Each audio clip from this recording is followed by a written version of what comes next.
Oh boy. This is definitely new for me. Nintendo presents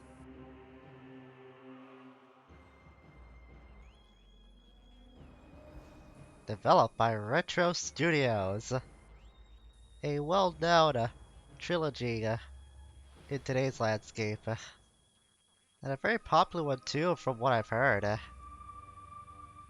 The Metroid Prime Trilogy.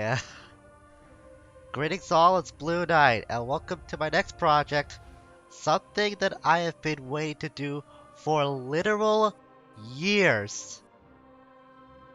Well, it's not going to be the entire Prime Trilogy, no. But if you saw the announcement video that I made yesterday, which I hope I did make, because if I'm saying this and I didn't follow through with that, I would be making a lie of myself otherwise. This is my very first blind Let's Play, and we're going to be doing that with Metroid Prime, the very first one in the entire Prime Trilogy, and probably won't be the last depending on how things go. So to give my history of the Metroid series, I played a couple of them, never finished one, including 2 of the 3 Prime games. I played the third one, just getting my hands on a copy of that game for the Wii years ago, and I got fairly far in it, and I liked what I played, but I stopped because I was worried that the mechanics presented in that game were gonna spoil me and want to enjoy the other Prime games when I would go back to them. So I never finished Prime 3, and I got started on Prime 1 sometime later. And then when I was finished with the first area of Prime 1, I said to myself, you know, a lot of people don't do blind playthroughs of Metroid games, period, let alone the Prime Trilogy. And thus, I put off the first Prime game for years and years on end. About 6 to be precise, according to my backloggery history. Which means I've been planning this out for a lot longer than I thought I have been. I thought I was doing for like maybe 3 years? No, it was twice as long. And I'll show you just how far I did get in the game, if you don't believe what I said. The nunchuck is required. Yes, game, I know that, thanks. Yeah, I only got 2% done. That's how fast I changed my mind when I was playing through Prime 1. Don't worry, I didn't have like 4 thoughts after I made this decision. This is a game that I have been wanting to play for a long time, and the urge has come up time and again for me to play this on my own time, but I always had to stop myself from doing that because I had to save it for the channel, which was very painful to do at times, since the urge to play the Prime games were so strong. Also, here's my me, in case you were wondering who that fellow is. Now you get a rough estimate of what I look like, so, face reveal, I guess. And I'm playing this off of the Prime Trilogy version. That's where you know how like the whole Metroid Prime title screen up, which is kind of jarring to do for content, but it is what it is. So that being said, I think we're gonna start fresh and just completely overwrite the save file. You know, just to make sure we're on a clean slate all together.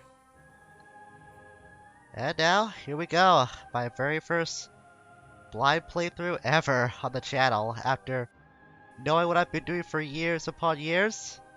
We're entering uncharted waters, or uncharted space in this case for me. But I can't wait to see how this goes. Let's get started.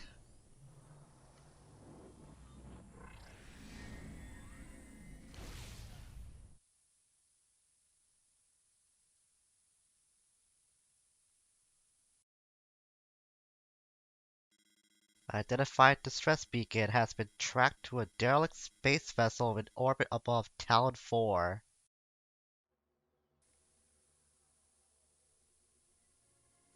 So I already mentioned that I did play through the first area of this game, and that's about as far as I got. So this first episode, transparent to what I just said, is not gonna be blind. I do know what I'm doing throughout this entire area because I want to test out how this game would look like when I upload to YouTube for like testing and stuff. And it seems to run pretty well. Besides, I did play this before I even wanted to start making content for this, so that's why I gave myself the excuse of doing tests on this in the first place, despite the fact that this is a blind playthrough. And that's what this initial area is, this entire space vessel. It's not going to be long if you know what you're doing. It can take about probably a half hour for first timers. That's about the average length that I had when I was going through this slowly. So this first episode, I will know what I'm doing, but from episode 2 onwards, I will have no idea what to expect. And there is the starlet of the show, decked out in her full armor glory.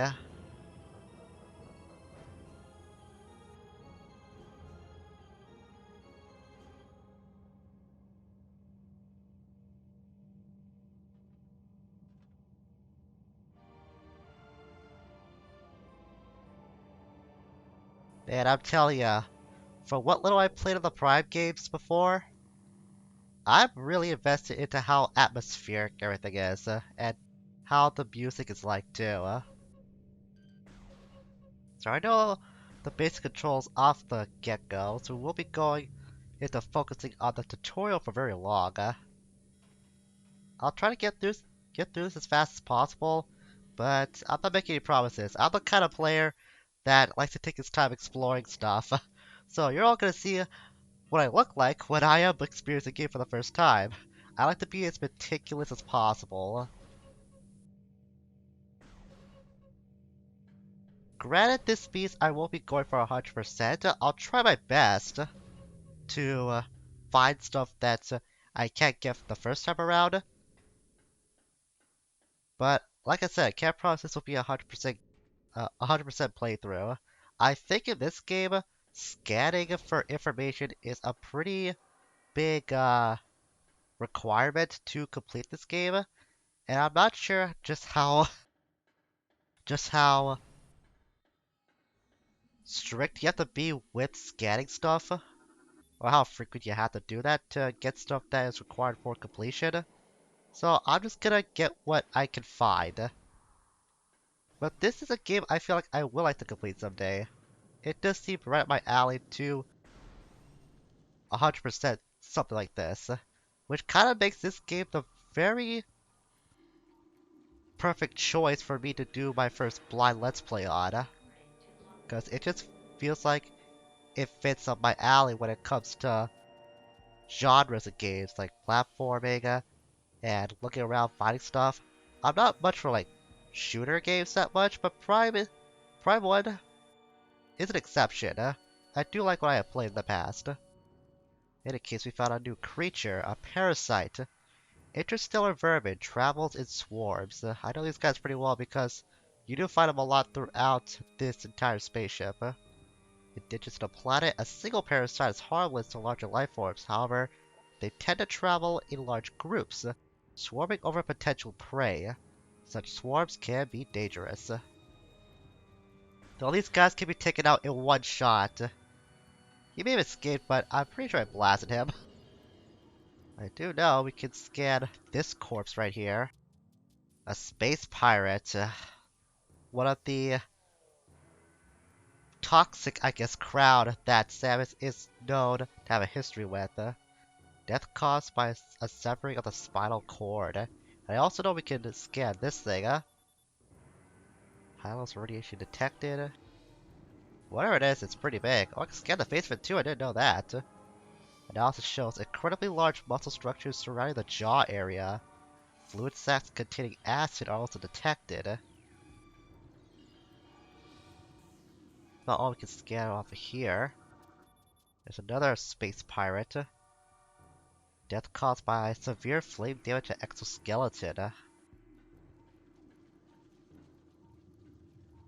I know this stuff here is not like that relevant to scan, however, just miscellaneous stuff, so to speak. Yeah, those guys can't be taken on one shot. We found another corpse they were feeding on. Death by acidic burst of body. However, this guy's gonna be alive. But he's not in the best shape, so a couple shots will do him in. Is he gonna... No, he doesn't pop something up. I do know you can scan stuff when they're alive, too. That much I know for a fact. So it's not just dead things that you can use with your scan visor. Excessive blood trauma to cranium, I guess caused by this thing, avalanche of sorts. So I can use the charge beam to give off a more powerful blast. Now we got a cutscene. Whoa. That was weird. That, I swear, never happened in testing. You know what? I'm gonna pause for a second to reconnect.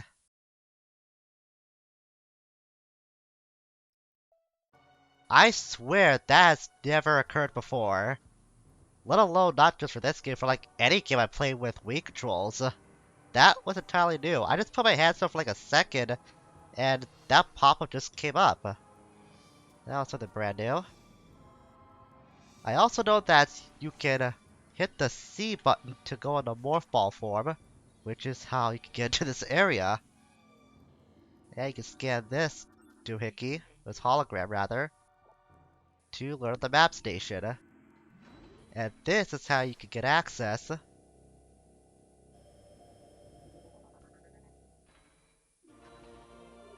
to know your way around the area. Press 1 to access the map, and then press it again when you're finished to resume play. You can also tilt it around in a 3D format. It can also zoom in or out. Using maps like these are my strong suit for like games in general, but I'll do my best to get used to this. Um, Especially have to pay attention to the legend if I ever need to have any idea on know how to read these kind of things. Map reading isn't really the strongest thing my family has going for it. We're not good map readers at all. Parasitic infestation has been detected in the ventilation systems of Dex Gamma Beta. 2 Parasite Queen specimens have become volatile on deck Beta. So I think that big thing we found earlier was one of the Parasite Queens. Frigate exterior hull stable and fully functional. Nothing special about that. Tallon IV ground 0 area secure. Radiation readings normal. Alright, come on, Samus. Nope, don't hop in place. Let's roll over there.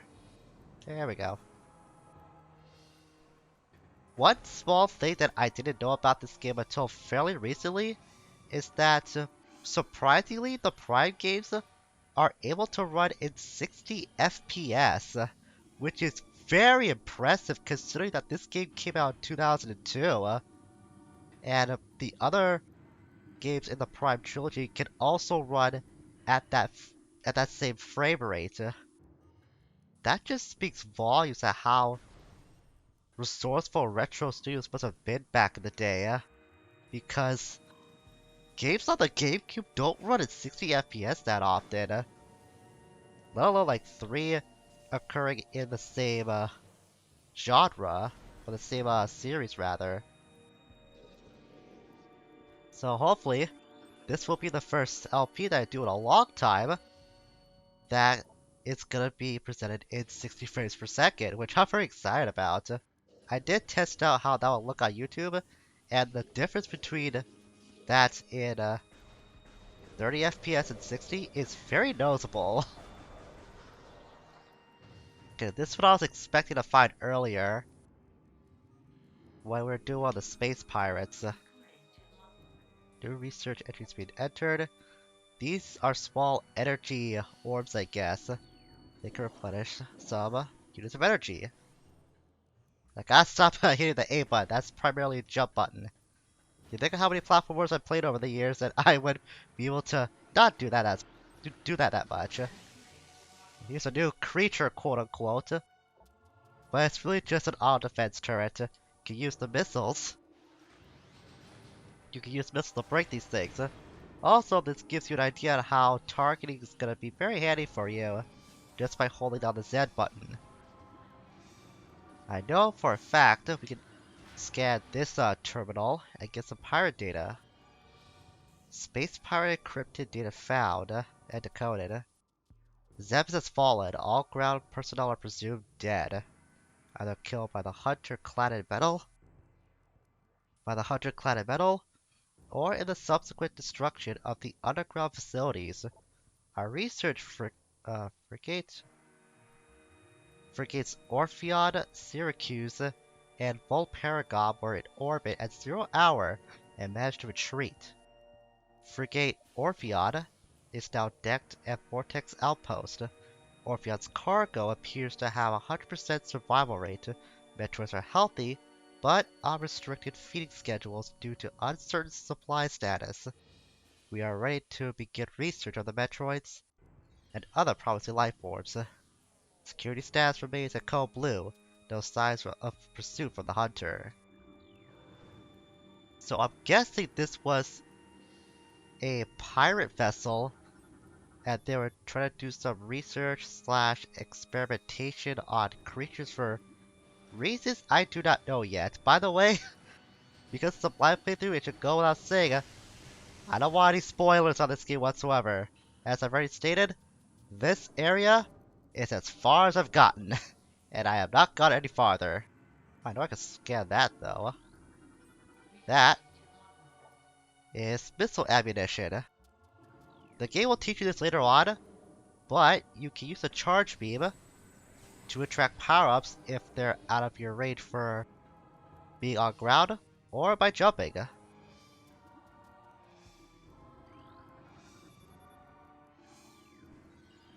I didn't even jump in the elevator hologram. I gotta stop doing that. Apparently my Samus is gonna have like mad hops throughout this entire playthrough. If this is a sign of things to come. I'll show you that you can scan. No, don't do that. I want you to scan that pirate. See that you can scan stuff that's alive too. These pirates had a very rough time with whatever they're trying to do. And in my opinion, they had it coming. I'm pretty sure they're trying to experiment on something bad, and now this is karma coming back to bite them.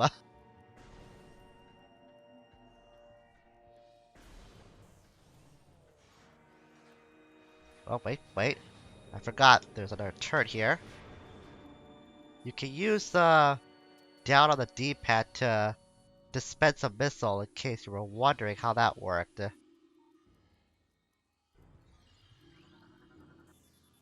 Gotta access this now to Deck Gamma. Gotta remember the speed that casts me out of the scan visor. I don't know why I've been doing that, but like this first episode, I've never done that in previous tests. So surprise, surprise that things are going a little unusual from my controls, albeit that's because it's from me. Now that I'm actually recording the dang episode for the Let's Play.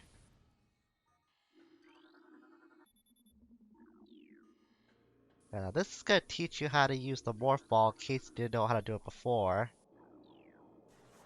Just hit C, and then hit A. I already showed this earlier by doing it by accident. That you can dispense the small bombs when you're in Morph Ball form. Up, no, cancel. No, cancel, please. Right, it's C again. Just because I've done tests on this and have some experience with this game doesn't mean I'm a master at it. If what you're seeing is anything to go by.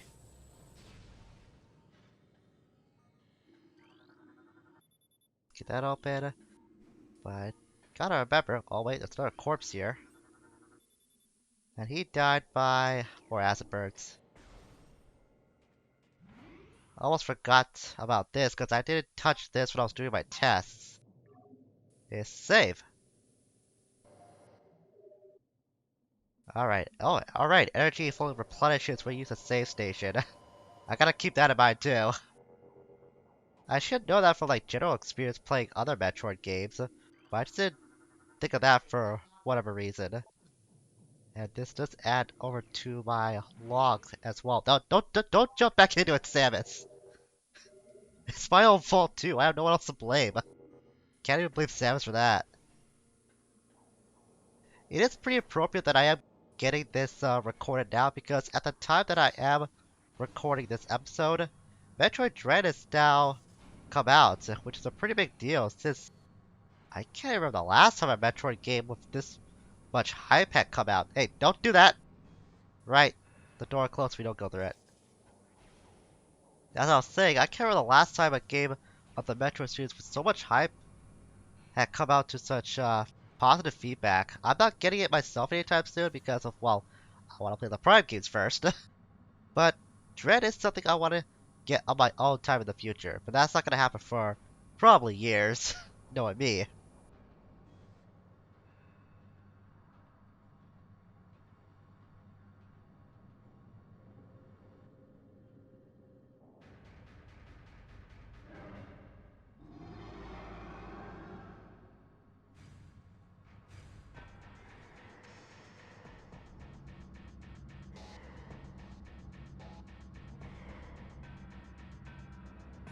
And here we are with our first boss of the game. Takes a little bit longer to scan than usual. But this is the Parasite Queen. Genetically enhanced by unknown means. A weak spot has been detected in the creature's mouth. Use your auto-targeting to acquire this new target. Scans indicate the presence of a potent mutagen, origins unknown. Creature exhibits the ability to fire weapon-grade blasts of energy from its mouth, a trait not present in the standard parasite genome. It appears the pirates have begun a bioengineer program with considerable results. A little tidbit when you're scanning stuff, you gotta hold down the Z button even when you do get the full scan off. Otherwise, you won't be able to use the A button to prompt more information out of whatever you're scanning. I swear, this music must have come from Smash Brothers because I'm pretty sure I recognized this tune before. This is definitely not my first time hearing it in any sort of video game, let alone this one. You know, it's game of origin. Oh, don't do that. Kinda hard to hit A when I'm targeting something.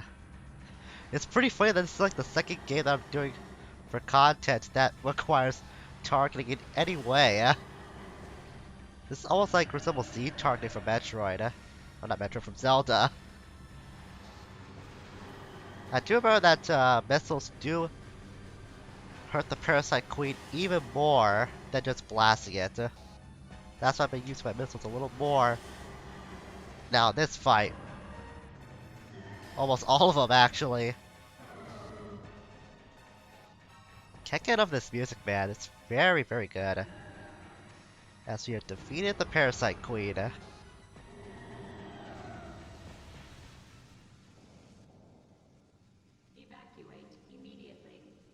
But it wouldn't be a Metroid game if one of these segments wasn't included.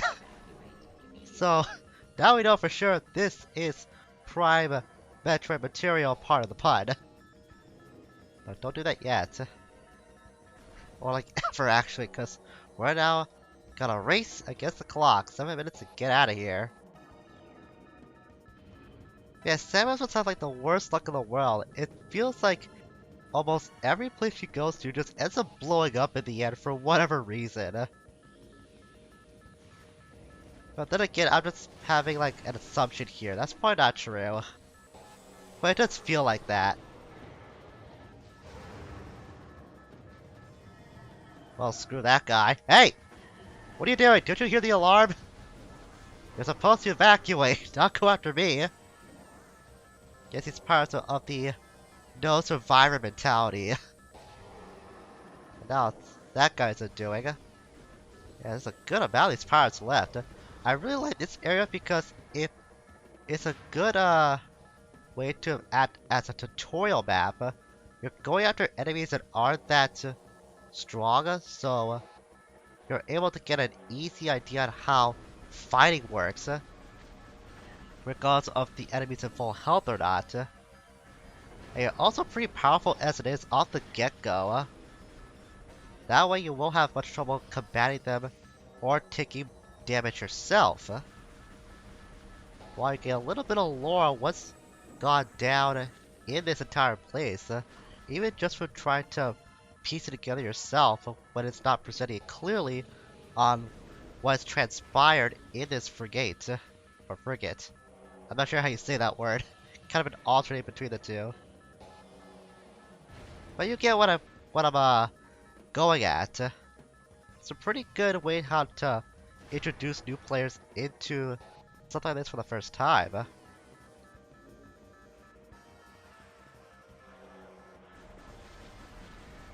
blast more of these parasites. You can just run right past them.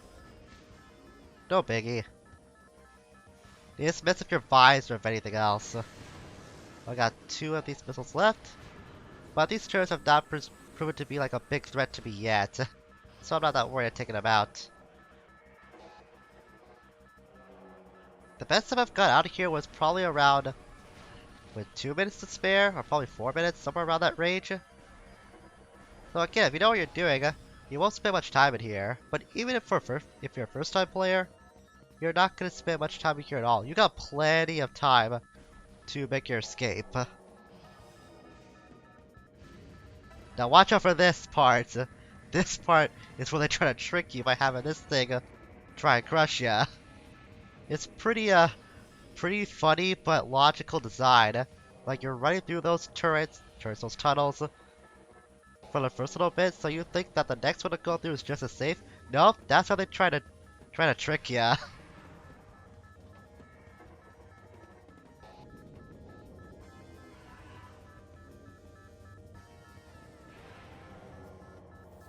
And there's Spade Man Meta Ridley.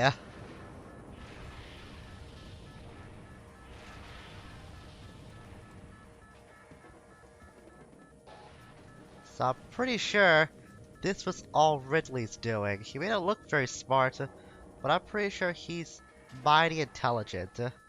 Hang on a minute. Scan that. Okay, gotta be a combat mode for this. There we go. Also swing from various points like that. I'm pretty sure you can chain together points while swinging. For some reason, I just haven't got it down yet. I know we can scan more of this for more lore. Better Ridley. Weapon update complete. Sticker ballistics online, as well as plasma fuel cell. So I'm pretty sure Ridley was using this place like engineer himself to become even stronger than he was before. That's just my take on it. Cerebral casing stable. Exoskeleton seal holding, beginning umbilical retraction. So I'm pretty sure that's what happened. I could be wrong, but that's my take on it. Again, never finished this game, so I could be wrong. Oh yeah, no, it's that turn that you can deactivate. Where's the fun of that, though? I'm gonna blow it up anyways. Let's scan this. What am I doing so?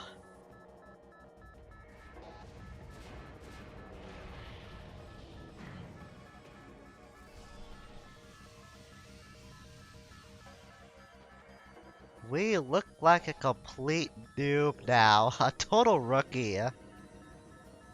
Well, that's because we lost all of our good stuff, essentially. Right at the last leg of this entire place, too.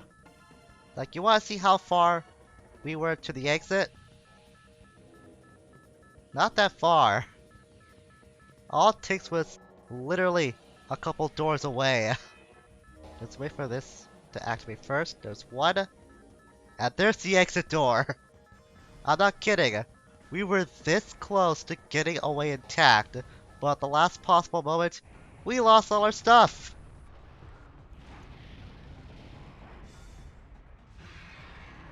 And because the only other survivor is Ridley, we're gonna blame him for our lack of abilities now. It only makes sense.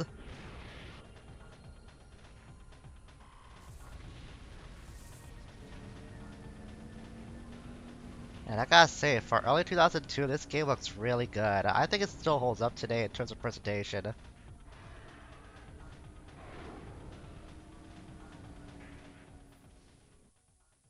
Also, that music. I definitely heard that track from Smash Brothers. Tracking out enemy target has been lost. Ground-based recon required. Begin landing sequence. I definitely heard that last track from Smash Brothers for sure. Because you fight Ridley in as early as Smash Bros. Brawl. I'm pretty sure that's where that music was first used in Smash. But for all I know, I'm not going to be able to hear that again for a long time. Which is sad. Because I really like that song.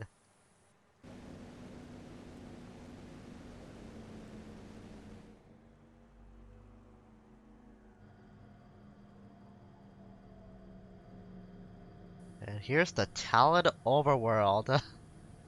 Which I'm pretty sure is where the real meat of the game lies.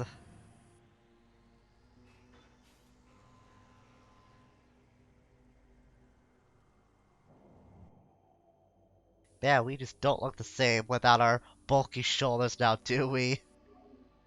I'm gonna save. Gotta be careful how I save from here on out, because this game does not have multiple files for all I know. Well, actually it does, so I can just copy those from like the trilogy. From the trilogy's main menu. So I can use that to back things up. I do remember I did romp around here for a bit, but for the most part, I have no idea what lies in store on Tallon IV. I didn't mean for that to rhyme. It just happened to go that way. And yeah, this is looking like where the rest of the adventure will take place. So next time, as we're already hitting the half-hour mark, a little bit more or less, which means I am right on pace to how I knew this first episode would play out. So next time, we're gonna explore Town 4 and begin to get our bearings, because I have no idea what's coming up, which is a very weird feeling to have. Usually I do know what's gonna happen next, but not this time. Gotta rely on my own wits to see what lies ahead. But I'm very excited to tackle this brand new adventure all the same. And I hope you are too. I know it's a far cry from what I usually do, but I think it's gonna be a pretty good and fun experiment to do. Until we meet again, farewell for now.